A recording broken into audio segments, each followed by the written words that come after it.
ताउम्र सच्चे प्यार के लिए तरसती रही थी मधुबाला। दिलीप कुमार ही नहीं, किशोर कुमार ने भी अंतिम दिनों में छोड़ दिया था साथ। एक दौर ऐसा था जब हिंदी फिल्म इंडस्ट्री में गिने चुने चेहरे ही दर्शकों को लुभाते थे। 1940 के दशक में एक ऐसी हीरोइन थी जिसकी खूबसूरती के लोग आज भी नहीं भूल पाए हैं। ओ, जिसे हम मधुबाला के नाम से जानते हैं। फिल्म मुगले आजम के मधुबाला ने अनारकली का जो किरदार निभाया वो आज भी लोगों के दिलों में बसा हुआ है। मधुबाला का जन्म 14 फरवरी 1933 में दिल्ली के एक पश्तून मुस्लिम परिवार में हुआ था। उन्होंने यूं तो फिल्मों में एंट्री बाल कलाकार के तौर पर 1942 में आई फिल्म बसंत से कर दी थी।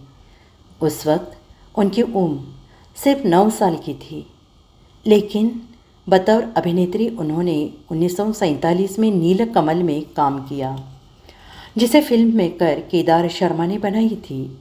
इसके बाद उन्होंने 1947 में दिल की रानी, 1948 में अमर प्रेम में काम किया था। रिपीट, 1948 में अमर प्रेम में काम किया। ये सभी फिल्में उन्होंने द शो मैन कहे जाने वाले राज कपूर के साथ की थी। मधुबाला का बचपन का नाम मुमताज़ बेगम जहां देहलवी था।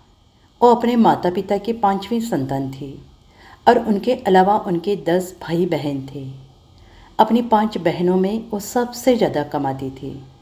उन्होंने छोटी सी उम्र में ही फिल्मों में काम करना शुरू कर दिया था, जिसके चलते वो स्कूल नहीं जा सकी। उन्हें उर्दू आती थी, लेकिन अंग्रेज़ी का एक शब्द भी नहीं बोल पाती थी। मधुबाला की छोटी बहन मधुर भूषण, असली नाम जाहिदा, कि माने तो वो ताउम्र सच्चे प्यार के लिए तरसती रही थी। एक इंटरव्यू में उन्होंने इस बात का खुलासा किया था कि मधुबाला को सिर्फ दिलीप कुमार ने ही नहीं बल्कि किशोर कुमार ने भी धोखा दिया। दिलीप कुमार की शौहरत ने छीन लिया मधुबाला का प्यार। मधुबाला की बहन की माने तो दिलीप कुमार से उनका रिश्ता बी आर चोपड़ा की फिल्म नया दौर से वजह से टूट न कि उनके पिता अताउल्लाह खान की जीत से। इस फिल्म के कुछ हिस्सों की शूटिंग कर चुकी मधुबाला को मेकर्स ने बाकी शूटिंग के लिए ग्वालियर भेजना चाहा। डकैत इलाका होने के चलते पिता ने मेकर से लोकेशन चेंज करने का आग्रह किया, जिसके लिए वे राजी नहीं हुए। तब मेरे पिता ने मधुबाला को फिल्म छोड़ने और मेकर्स के पैसे लौटाने के लिए कहा। उस दौरान दिलीप कुमार की सगाई मधुबाला से हो चुकी थी। इस लिहाज से चोपड़ा ने दिलीप को मधुबाला से बात करने के लिए भेजा। दिलीप ने मधुबाला को खूब समझाया, लेकिन वे पिता के खिलाफ जाने के लिए राजी नहीं हुई। फिर चोपड़ा प्रोडक्शन ने मधुबाला के खिलाफ केस फाइल किया, जो लगभग 1 साल तक चली। इसी बीच दोनों के रिश्ते में दरार आ गई। दिलीप साहब ने उनके सामने फिल्में छोड़ शादी करने का प्रस्ताव रखा। मधुबाला ने कहा कि वे तभी शादी करेंगी जब दिलीप उनके पिता से माफ़ी मांगे। दिलीप के इनकार के बाद दोनों की राहें जुदा हो गई। शायद वह एक माफ़ी इनकी ज़िंदगी बदल सकती थी। मधुबाला ने उम्र के आखिरी दिन तक दिलीप साहब को प्यार किया था। जब मधुबाला बीमार थी और लंदन में इलाज के लिए जाने की हम प्लानिंग कर रहे थे, उस दौरान किशोर कुमार ने उनको प्रपोज़ किया। पिता चाहते थे मधुबाला डॉक्टर्स की राय ले और पूरी तरह ठीक होने के बाद ही शादी करे, लेकिन दिलीप साहब के व्यवहार से गुस्साई मधुबाला ने तुरंत किशोर कुमार से शादी कर ली।